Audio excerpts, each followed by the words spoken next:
When the wild turns against man, even the safest places become hunting grounds. From frozen Arctic villages to lonely lighthouses and fire-ravaged forests, these true encounters show how fast nature's fury can strike. Grizzlies crash through steel doors, polar bears tear through silence, and black bears bring terror to backyards and markets alike. No city, no camp, no coast is ever truly safe when hunger meets instinct. Every roar tells the same truth. In the wild, man is never in control. In this video, we'll dive into 6 chilling stories of bear attacks on humans, from remote wilderness encounters to unexpected urban invasions. Watch till the end. It was October 7th, 2025, and the cold morning air along the northern coast bit sharply against the skin. A heavy fog rolled across the jagged cliffs near the remote lighthouse, swallowing the horizon and softening the crash of waves below. 3 lighthouse keepers, Ivan Petrov, Marina Kozlova, and Sergei Volkov, had begun their routine patrol. They lived in long stretches of isolation, tending to the weather instruments and bird tracking stations scattered along the shoreline. Ivan, the most experienced, was a quiet man who had kept the old structure running through countless storms. Sergei, younger and strong, handled the heavy work, fuel drums, crates, and maintenance tools. Marina, the newest member, kept precise logs of wind and migration patterns, her notes stacked beside the worn radio in the outpost. Together, they had grown accustomed to silence and endless gray skies. That morning, the fog felt different, denser, almost alive. The cliffs disappeared just a few steps away, and the lighthouse beam glowed faintly through the mist. Moving between the sheds, they checked bird monitors and supply boxes, while the air carried the sharp scent of salt and fish. Somewhere near the tree line, a faint rustle broke the stillness. None of them noticed at first. The sound deepened, a snort, then the snap of branches. Out of the fog emerged a massive brown bear. Its wet fur glistened in the dim light, muscles rippling beneath the coat. Drawn by the smell of stored fish, it moved with heavy, deliberate steps. A metal drum clattered as its paw struck it aside. The team scattered. Ivan gestured toward the rocks, but before they could react, the animal charged. The crate splintered, and its roar rolled over the cliffs like thunder. Barrels toppled, spilling water and fish across the stones. Ivan tried to climb the slope, slipping on wet seaweed. The bear struck, the blow hurling him backward. Sergei lifted an arm to protect himself, but the impact sent him crashing into a boulder. The roar drowned out the surf entirely. Marina ran, boots scraping on rock as she scrambled toward higher ground. Below, the fog shifted around flashes of movement, the dark shape, the scattering debris, and brief, desperate motion.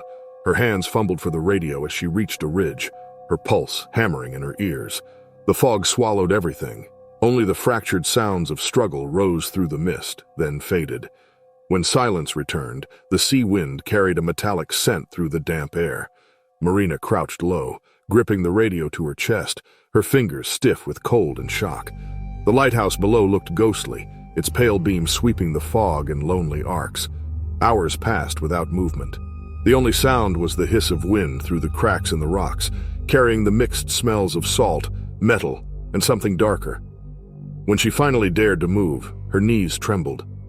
The radio crackled weakly, the signal faint.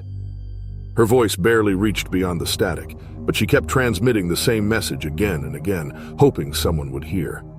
The wind rose and she pressed herself against the ground, waiting. Below, the camp was in ruin.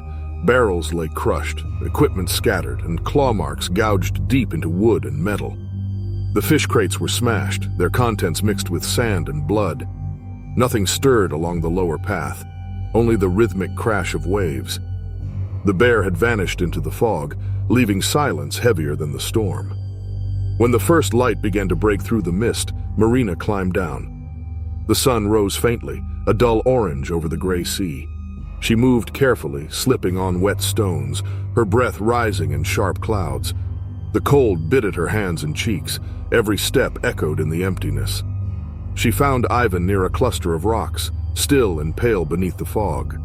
His jacket was torn open, the fabric stiff with frost. Not far away, Sergei lay beside a shattered drum. The sight froze her in place. Numbness spread through her body, her thoughts distant and slow.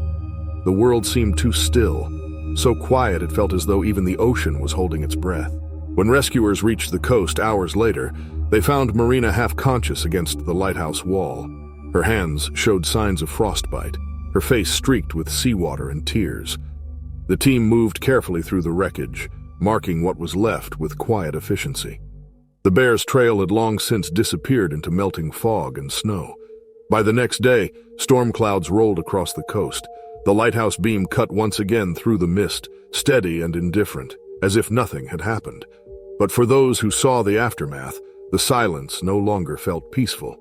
The story spread quickly through nearby villages, a warning whispered among fishermen and coastal patrols. For Marina, recovery came slowly.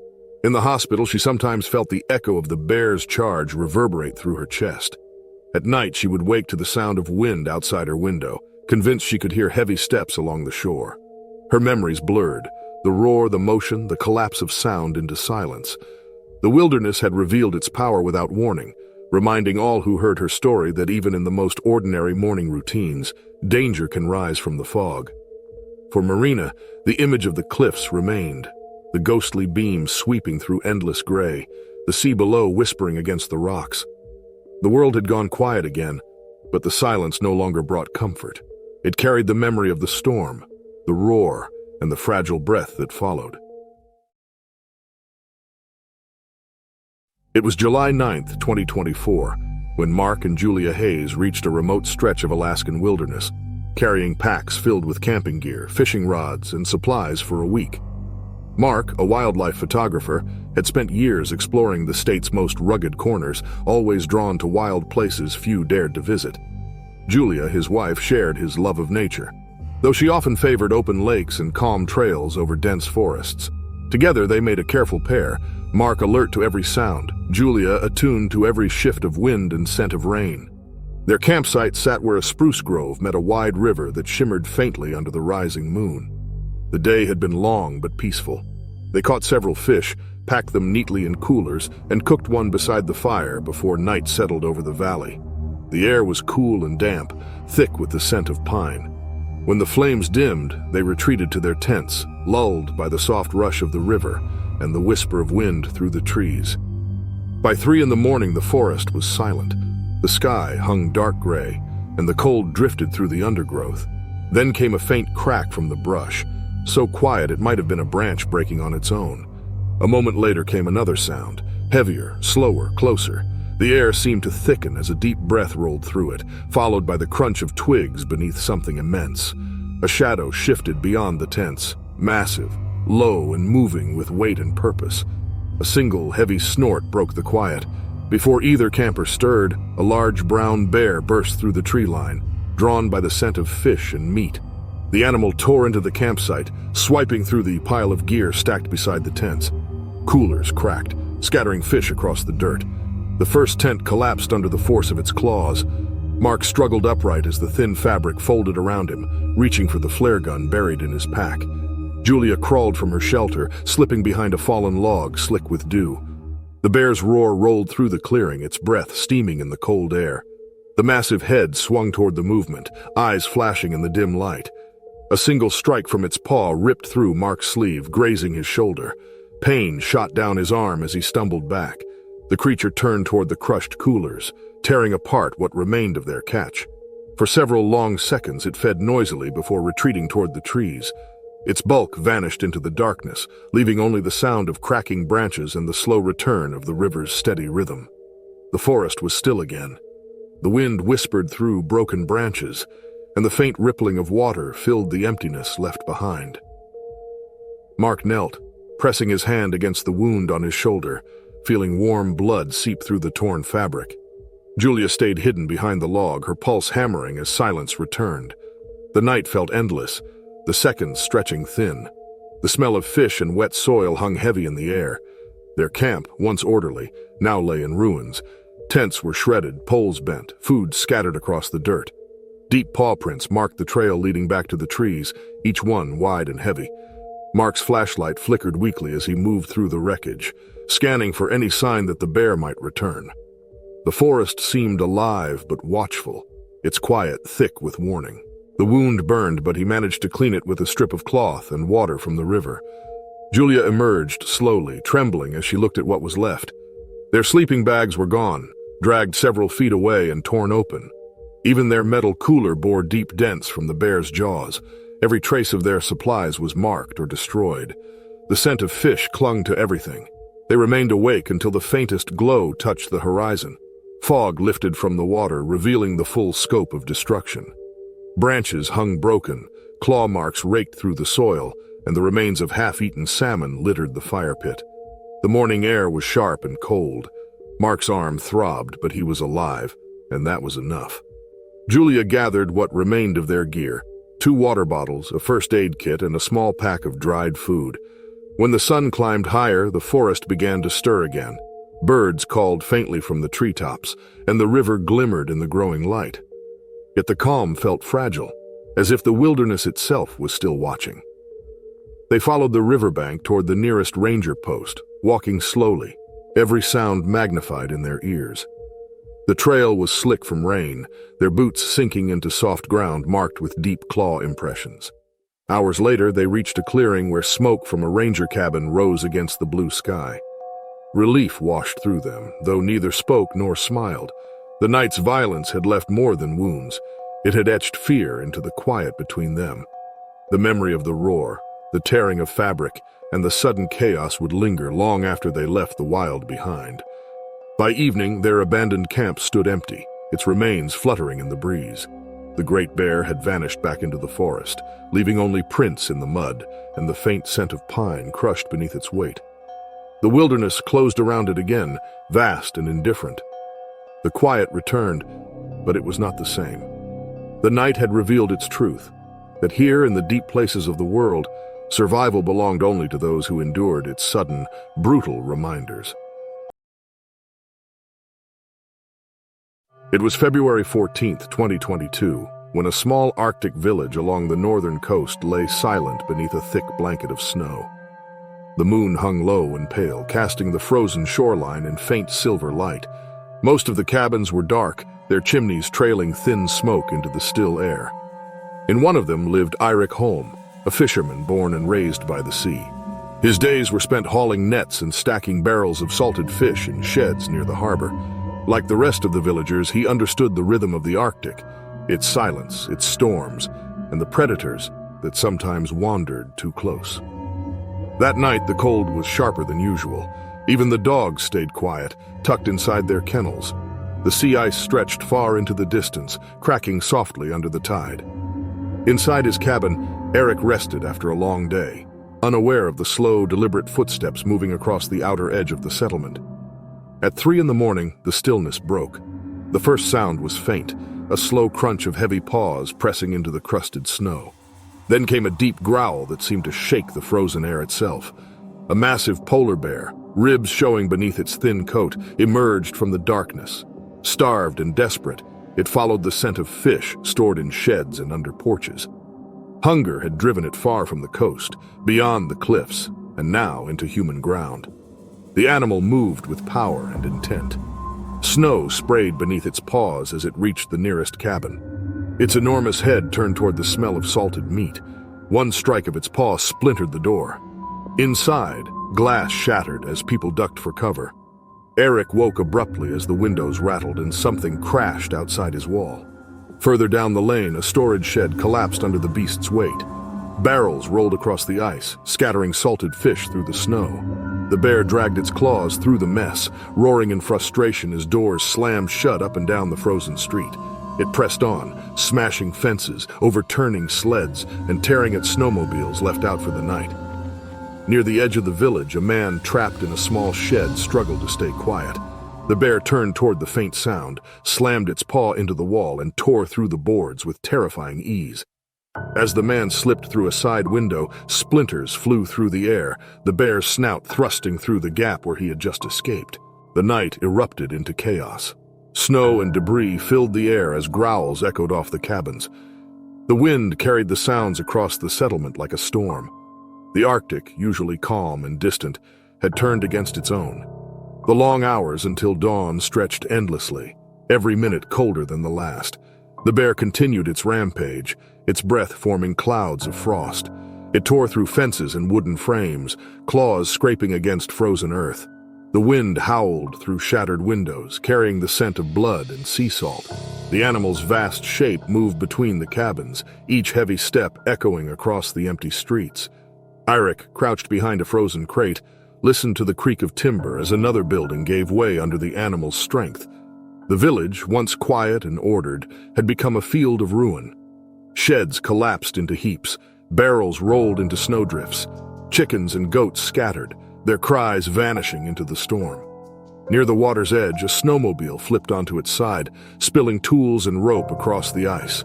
The bear dragged a half-eaten carcass toward the docks, its fur streaked with frost and blood. The night stretched on, each second thick with noise and fear. In one house near the center of the village, families hid behind heavy doors and snow-covered cellars. The roar of the animal rumbled through the walls, making children press their hands over their ears.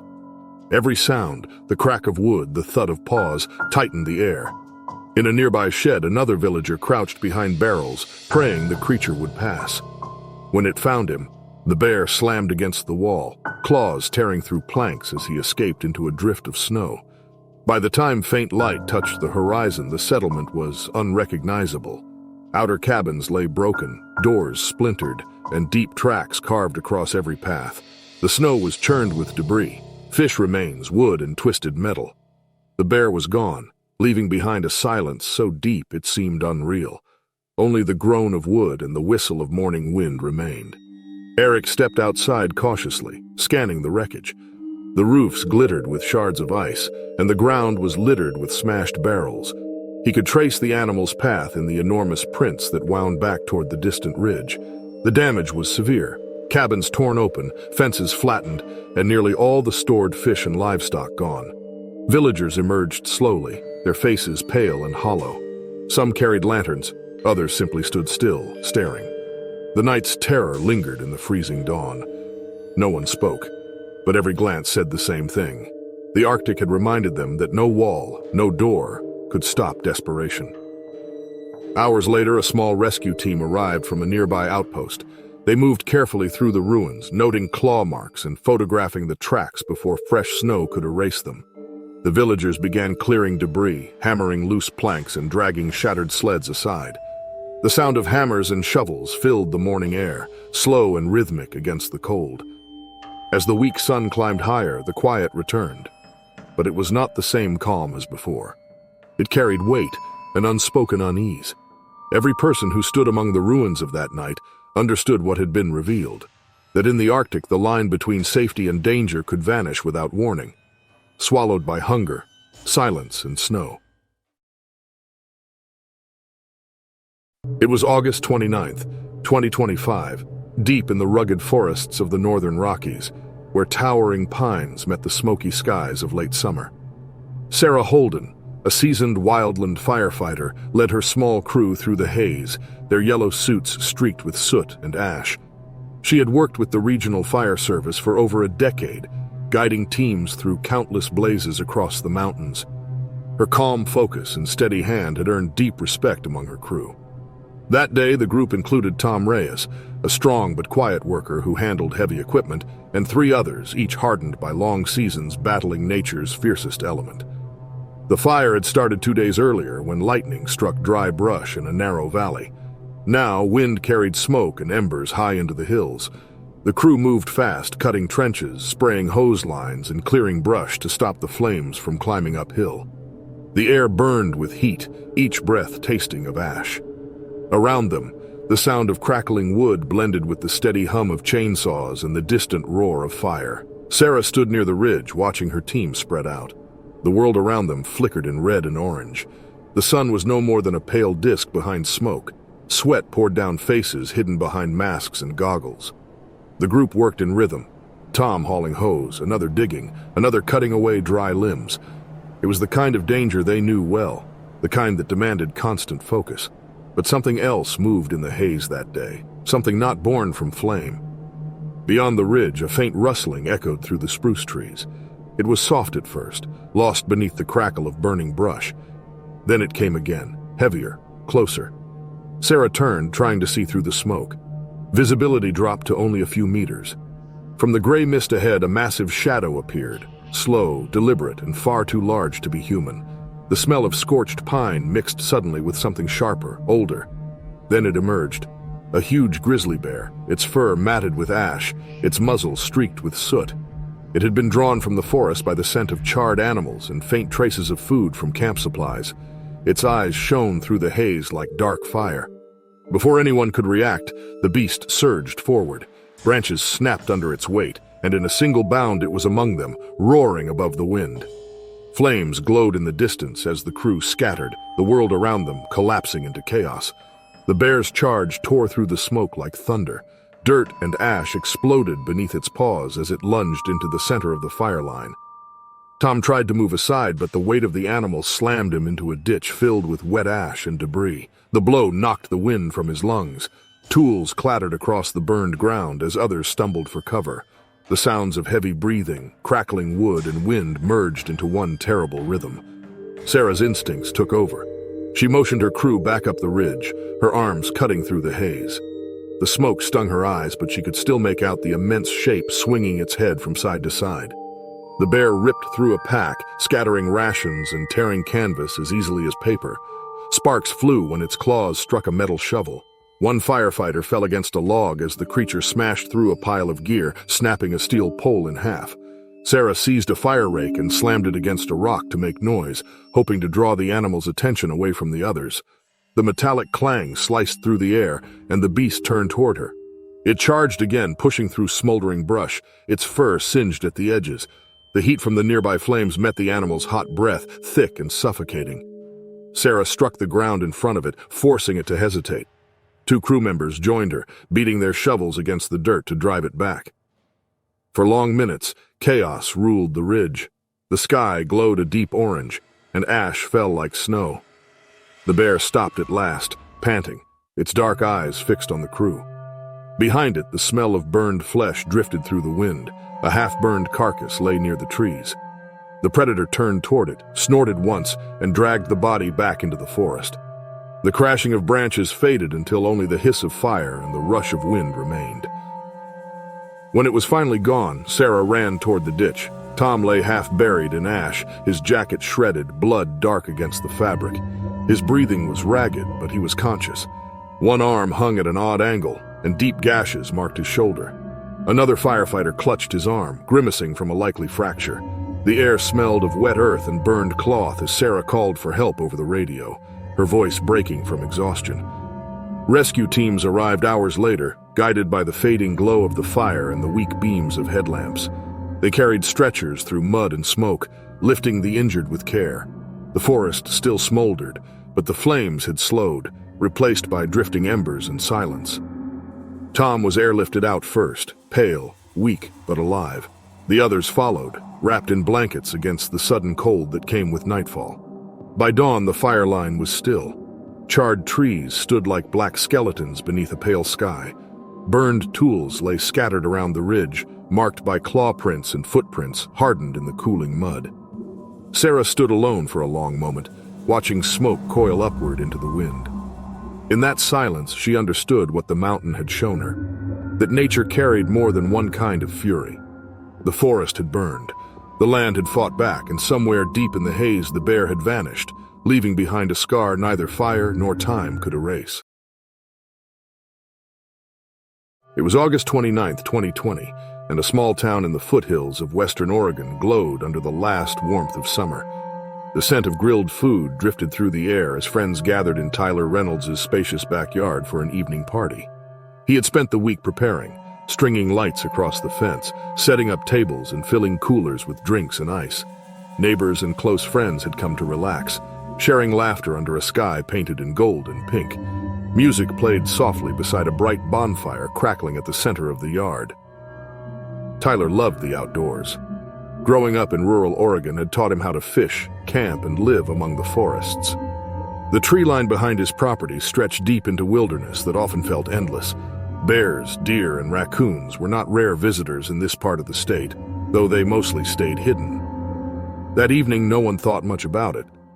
The sound of talking and music masked the quiet world beyond the trees. Among the guests was Jeremy Mills, a friend of Tyler's since high school. He was cheerful, wearing a red shirt and flipping burgers near the grill. Everyone laughed as the fire popped and sparks drifted into the night air. Children chased each other across the grass, and the glow of lanterns painted warm circles of light. The coolers brimmed with food, and the smell of roasted meat hung heavy, a scent that carried far into the woods. As the night deepened, the air stayed warm, but the forest began to stir. Somewhere in the dark, a black bear caught the scent of the party. It had been wandering near homes for weeks, searching through garbage bins along the road. The mix of cooked meat and sweet fruit drew it closer. Unnoticed, it crept through the thick brush at the forest's edge, its movements masked by the steady rhythm of music and laughter. The first hint came as faint rustling near the fence. A few guests glanced around but turned back to their conversations. Seconds later, the sound grew louder, a heavy shuffle, twigs snapping under weight. Then, with sudden force, the bear burst from the shadows. Its dark shape lunged through the light, knocking over a row of chairs and sending a cooler crashing to the ground. The bonfire flared as people screamed and scattered. Jeremy turned sharply, losing his footing as he tried to run. His arm struck a table, bottles flying as he tumbled onto the stone path. The bear's roar filled the yard, echoing through the trees. The night that had begun with joy turned in seconds into chaos and terror beneath the blazing firelight. The bear charged forward, growling as it tore through the gathering. Jeremy tried to crawl backward, his hands slipping on gravel. The animal's paw came down hard, claws slicing through his shirt and skin. The force spun him onto his side as he cried out, rolling beneath a fallen chair. The air was thick with the smell of sweat, food, and burning wood. Sparks from the fire drifted upward as guests stumbled across the lawn, screaming and tripping in every direction. The beast rampaged through the tables, flipping coolers and scattering food across the grass. The sounds of breaking glass and snapping wood mixed with the terrified footsteps of people fleeing toward the fence. Some grabbed whatever they could, plastic chairs, sticks, bottles, and hurled them toward the huge shadow in the firelight. None of it slowed the creature. Its eyes glowed red in the reflection of the flames as it turned back toward Jeremy, who lay motionless near the stones, blood pooling beneath torn fabric. Tyler's heart pounded as he grabbed a red flare from the deck railing. The wind whipped through the trees, carrying smoke and panic.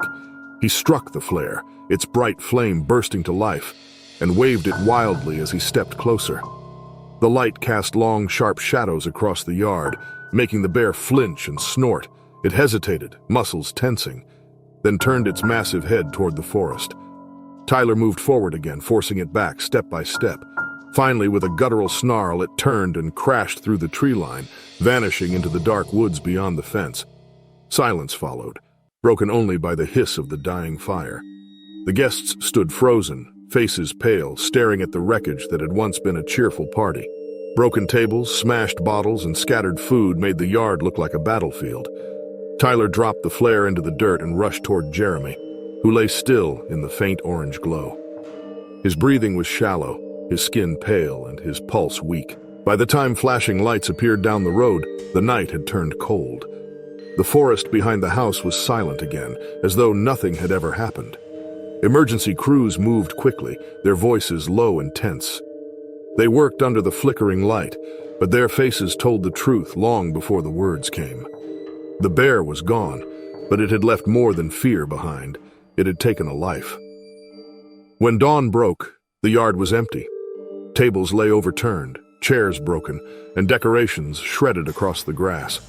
Faint trails of blood led from the path toward the house. Tyler stood on the porch, staring at the forest beyond his backyard. The morning mist rolled through the trees, soft and quiet, covering the ground where the chaos had unfolded. In the days that followed, wildlife officers patrolled the area, tracking prints that vanished near the riverbank. Neighbors spoke in hushed voices, retelling the story of that night.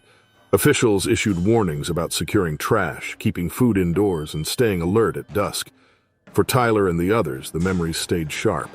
The smell of burning wood, the roar of the animal, and the sight of their friend lying still under the stars. What had begun as a night of laughter ended in horror, a reminder that even a backyard celebration could turn tragic when the wild drew too close. It was the morning of June 3, 2019, when the open-air market on the outskirts of a small northern town came alive beneath a pale summer sun. Wooden stalls lined the cobblestone street, each one rich with the smell of fish, bread, and sweet berries.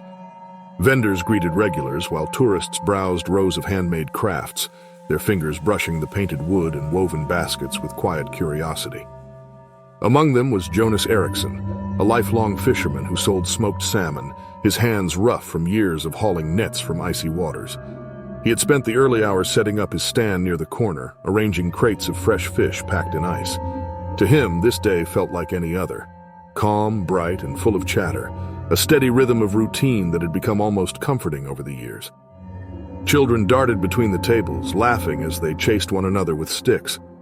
Locals haggled for better prices on halibut and clams, their voices rising and falling in familiar patterns. The air carried a blend of sea salt and roasting meat, mingling with the faint sweetness of fresh berries from nearby stands. But beyond the edge of the market, thick pine trees rose into a dark forest, the canopy shifting with hidden movement where the scent of food drifted like a silent trail. Inside that forest, something large stirred, its heavy breathing lost among the rustle of leaves and the distant cry of gulls. By mid-morning, the sound of waves from the nearby bay mixed with the clatter of knives, the scrape of boots, and the hum of conversation. No one noticed the subtle shadows shifting between the trunks. A grizzly bear, massive and powerful, had wandered down from the highlands. Displaced from its feeding grounds, it followed its nose toward the smell of fish and meat. Its fur was damp from river spray, and its dark eyes scanned the stalls with careful, deliberate focus. Each step left deep impressions in the soft earth at the forest edge, nearly hidden by stray pine needles. The first sign of danger came as a startled gull took flight, its sharp cry cutting through the air. A moment later, the bear emerged from behind the stalls, its immense frame towering over the tables. For a heartbeat, the crowd froze, caught between disbelief and fear. Then the noise began, screams, shouts, the crash of falling barrels. The creature charged forward, swiping at the nearest stand. Crates exploded in a shower of apples and ice. Vendors stumbled back, knocking over their displays in panic. Jonas's fish stall was next. The bear's claws tore through the wooden frame, scattering slabs of salmon across the ground. A man carrying a basket tripped over a rolling barrel and fell hard into the dirt. The animal's paw came down with a brutal strike, quick and heavy. Blood streaked across the cobblestones as the crowd bolted in every direction. Jonas clutched a crate in a futile attempt to shield himself, the scent of fish and fear mingling thickly in the warm morning air. Wood splintered, glass shattered, and fruit and vegetables littered the square. A once lively market now rang with chaos as people hid behind overturned carts, clutching their children. The grizzly moved from stall to stall, its growls low and deep, its path marked by crushed goods and terror. Small details, the flutter of a torn canvas, the clatter of falling plates, created a soundtrack of panic that seemed to stretch for endless minutes. No one dared to move closer. The morning that had begun with laughter now pulsed with panic, the heart of the town overtaken by a storm of instinct and survival. The bear stormed through the wreckage, leaving a trail of splintered wood and spilled goods. The ground was slick with crushed produce, dirt, and blood. People who had fallen scrambled to crawl away, their hands slipping in the mess. The animal's roar echoed across the square, bouncing off the walls of nearby buildings. The summer sun, once warm and peaceful, now shone on a place that looked like a battlefield. Jonas crouched behind an overturned table, his heart pounding so hard he could barely breathe. The smell of fish and fear hung thick in the air. Nearby, broken pottery and baskets of berries rolled across the cobblestones. The grizzly turned toward a cluster of carts and slammed one aside, claws slicing through the boards like paper. Screams rose again as people fled through narrow lanes leading away from the market. Jonas could hear the snapping of wood beneath each step of the massive animal and the desperate shouts of children being pulled to safety by their parents. The bear's massive paws thudded against the stones as it moved. It paused near the center of the square, swinging its head from side to side, snorting through its broad muzzle. The sharp scent of meat from an abandoned stall pulled it forward again. It crashed through the remains of a canvas shelter, scattering torn cloth and shards of wood. For a few endless seconds, the only sounds were its deep breathing and the crack of timber beneath its weight. Then came the sharp blast of a truck horn. Wildlife officers had arrived, their vehicle stopping near the edge of the square. The noise startled the grizzly. It looked up, blinking in confusion, then turned toward the forested slope beyond the road. For a tense moment, it hesitated. The officers raised their rifles, ready to drive it off. With one last heavy exhale, the animal backed away, paws sliding through the mud and debris. Slowly, it retreated toward the trees and vanished into the green shadows, leaving the market in ruin. Silence spread through the square. Only the soft rustle of wind and the drip of melted ice from broken coolers filled the air. Vendors emerged from hiding, faces pale and hands shaking. Crushed fruit stained the cobblestones. Fish lay scattered among shards of glass. The air smelled faintly of smoke and fear.